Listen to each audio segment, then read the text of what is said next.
আপনাকে শয়তান তিনটা ওয়াসওয়াসা দিবে। তিনটা, কয়টা?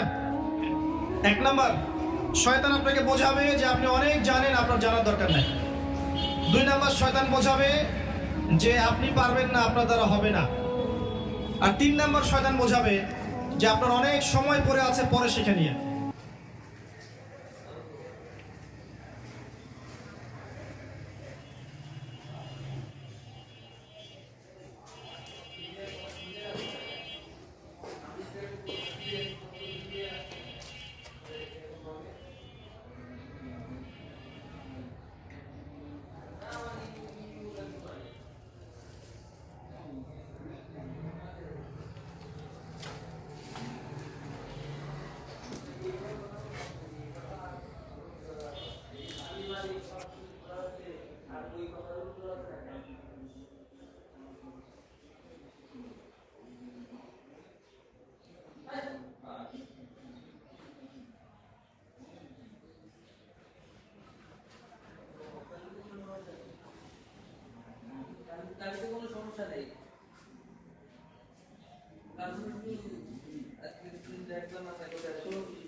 খালি যাওয়া সমস্যা